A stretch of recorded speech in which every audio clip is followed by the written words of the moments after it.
जय शिव शंभु। जय माँ काली। 90 भारत का जीडीपी 5.3% और हमारे पड़ोसी चाइना का जीडीपी 3.9%। शौक लगा? एक और डेटा देता हूँ। वर्ल्ड बैंक के रिपोर्ट के अनुसार 1980 में भारत का पर कैपिटा इनकम 22,000 रुपये और चीन का पर कैपिटा इनकम 16,000 रुपये। इस सब से ये मालूम होता है कि भारत हम लोग चाइना से बहुत अमीर थे।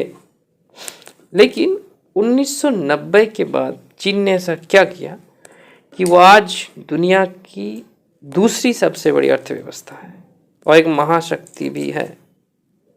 इसके लिए हमें उसकी अर्थव्यवस्था किन चीज़ों पे चलती है उसको जानना होगा।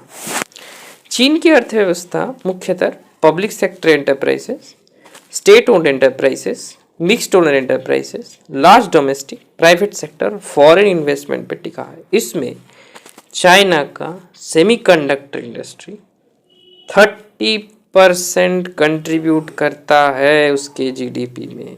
सही सुना, almost half. Semiconductor industry China के टेक मार्केट को बढ़ाने में कंट्रीब्यूट करता है। लेकिन ये सेमीकंडक्टर है क्या? सेमीकंडक्टर एक सब्सटेंस है जो कि कंडक्टर्स यानी कि जो कॉपर के वायर हो गए, जो मेटल्स हो गए जिसमें से करंट पास होता है,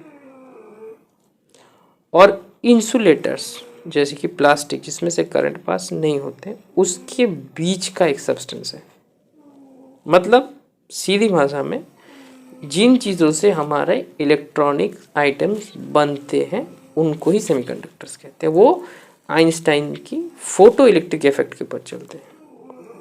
चीन में हमारे सारे मोबाइल, लैपटॉप, नोटपैड, सारे इलेक्ट्रॉनिक आइटम बनते हैं।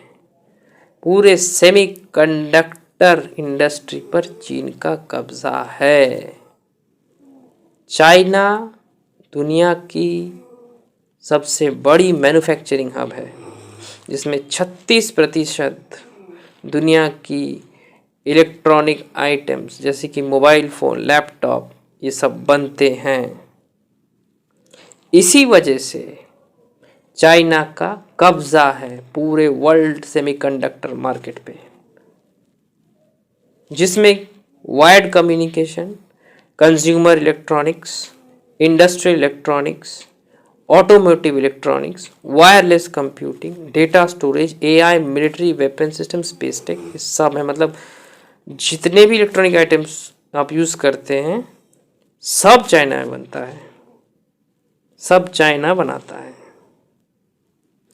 इन सभी कारणों की वजह से जो भी देश चीन से नफरत करते हैं उसकी विस्तारवाद नीति की वजह से, चाहे वो आसियान देश हो गए, भारत हो गया, या महाशक्ति जैसे कि यूएस, फ्रांस, यूके, जो इंडो पैसिफिक स्ट्रेटजी पर चल रहे हैं चाइना को काउंटर करने, वो मजबूर हैं चाइना में अपने प्रोडक्ट्स बनाने के लिए, क्योंकि दुनिया में और कोई सेमीकंडक्टर मार्केट है नहीं।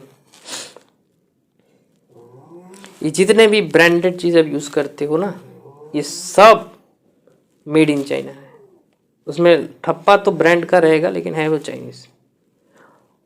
और चाइना क्या करता है, सभी को मालूम है कि वो चीप क्वालिटी मटेरियल बनाता है और बेचता है।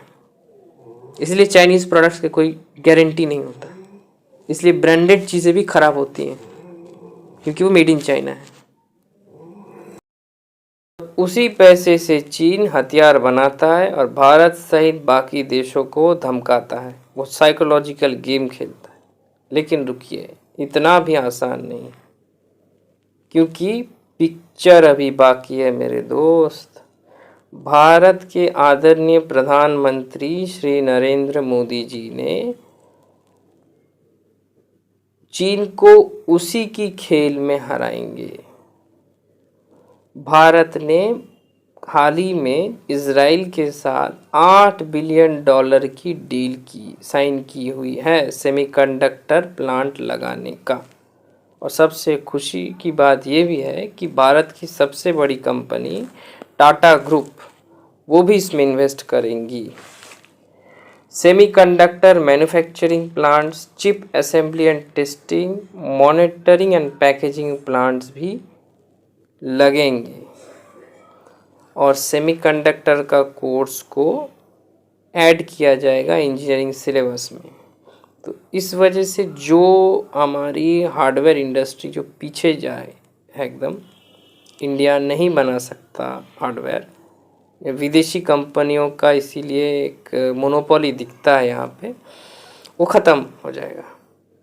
क्योंकि सेमीकंडक्टर प्लांट लगने से, सेमीकंडक्टर का कोर्स ऐड होने से सेमीकंडक्टर्स यहाँ बनेंगे, टेक्नोलॉजिकल नॉलेज बढ़ेगा एंटरप्रेन्योर्स को और वो लोग बना पाएंगे इंडियन मोबाइल्स, इंडियन लैपटॉप्स, नोटपैड्स और जितने भी इलेक्ट्रॉनिक आइटम्स हैं।